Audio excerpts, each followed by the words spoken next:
Kenalkan, nama saya Chris dari Yamaha Indonesia. Yang sebenarnya bukan komplain nih, hanya menanyakan mengenai UMP, Pak.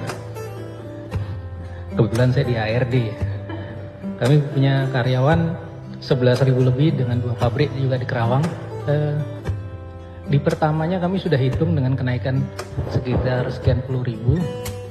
Tiba-tiba kami kaget nih dengan kondisi yang kemarin. Sekali lagi Yamaha bukan komplain ya Pak ya, karena Yamaha dari dulu kenaikan UMP berapapun pasti dibayar. Pak Andriansa yang tahu itu. Jadi kira-kira alasannya apa Pak? Makasih. Kenaikan UMP di Jakarta sejak tahun 2016 itu naiknya 14,8%. 2017 8,3%. 2018 8,7%. 2019 8,0%. 2020 8,5%. Lalu terjadilah kontraksi perekonomian kemarin. Pertumbuhan kita turun, inflasi kita turun. Apa yang terjadi? UMP kita naiknya 3,3%. Bagaimana kebijakan DKI? DKI sama kebijakannya. Kami selalu melaksanakan ada yang di PP selama ini, dengan kekurangannya kami tambahi lewat Kartu Pekerja Jakarta. Lah, formula PP-nya berubah, Pak. Yang rata-rata kenaikan UMP itu 8,6% selama ini.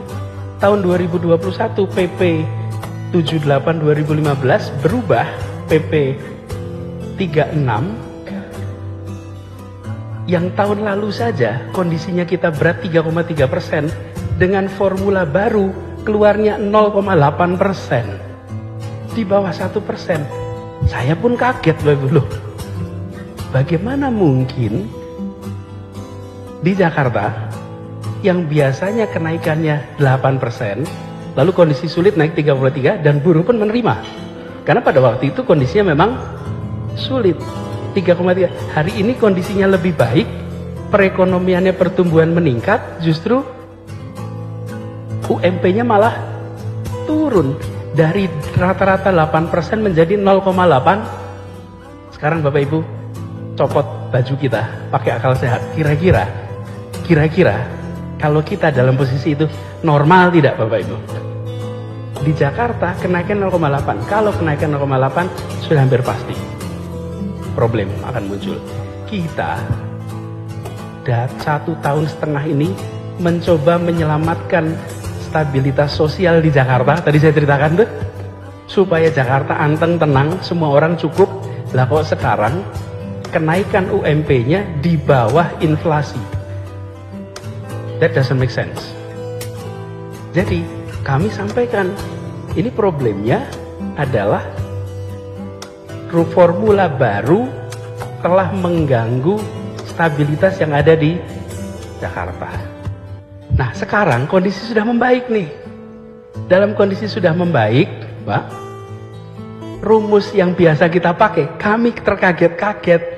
Loh, rata-ratanya Bapak Ibu juga sudah terbiasa kenaikan 8% selama bertahun-tahun, kok tahu-tahu jadi 0,8. Jadi kalau Yamaha dicek, catatan Yamaha itu 8% Pak, kira-kira.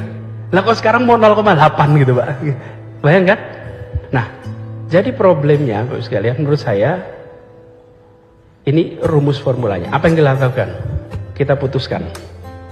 Pada saat itu jalankan ini, karena harus ada ketetapan per tanggal 21 November. Itu aturannya begitu. Bila kami tidak menetapkan, maka kami akan dapat sanksi. Tanggal 22 saya langsung kirim surat kepada Menteri Tenaga Kerja. Saya sampaikan ini tidak masuk pada prinsip keadilan, dan kalau kita lihat proyeksi perekonomian ini nggak nyambung.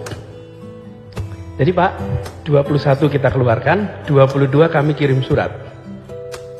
Tidak ada balasan terus. Di pemerintahan itu kalau berkirim surat, kalau 2 minggu tidak ada balasan, itu artinya disetujui Bapak Ibu. Bapak Ibu tahu prinsip administrasi itu. Ditunggu 15 hari tidak ada jawaban.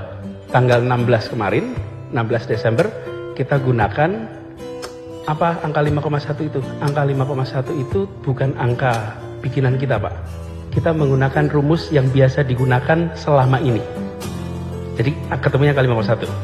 3,6 proyeksi pertumbuhan dengan 1,5 itu inflasinya. Jadilah angka 5,1. Jadi 5,1 itu jika kita menggunakan rumus yang ada di tahun-tahun sebelumnya. Apakah punya dasar hukum? Ada. Dasar hukumnya DKI Jakarta memiliki kekhususan diatur dalam Undang-Undang Nomor 29 Tahun 2007 yang memberikan kewenangan pada Pemprov DKI untuk mengatur bidang perindustrian, perdagangan, perekonomian. Jadi kita punya dasar hukumnya untuk melakukan itu. Tapi dasar moralnya yang tadi saya ceritakan, Pak. Dasar moralnya itulah. Kami ingin Bapak Ibu sekalian, demand ini juga bergerak. Tapi itu penjelasan ekonomi, Pak Ibu. Penjelasan ekonominya adalah kita ingin kick in juga supaya demand bergerak. Ada studinya yang dilakukan oleh Bappenas. Studi Bappenas menunjukkan bahwa untuk bisa menggerakkan demand lebih tinggi, maka UMP idealnya naik 5%. Jadi, kalau boleh saya sampaikan, secara koridor hukum kita gunakan aturan hukumnya.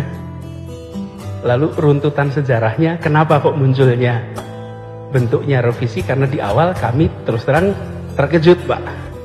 Rumus barunya kok jadi seperti ini. Nah, kalau saya ajak Bapak Ibu sekalian melihat ini sebagai anak bangsa, nih merasakan, kira-kira muncul rasa ketidakadilan tidak? Pasti muncul. Saya itu sering merasa, sudahlah kita ini jangan sering-sering pakai divisi, dividing, Pak. Pengusaha, buruh, kita ini dulunya sama kok. Dan kita di ruangan ini dulunya buruh kok. Dulunya juga mulainya dari bawah kok. Cuman kita ini kalau udah sampai atas suka lupa di bawah, Pak. Betul itu. Dan saya pun sering alami, Pak.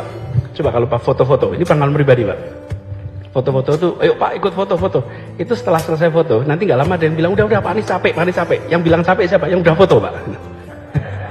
Iya, yang belum foto nggak ada yang bilang udah capek. Ini gimana? Ini panjenengan sudah bisa foto, langsung bilang, udah, capek gitu, lo gimana gitu.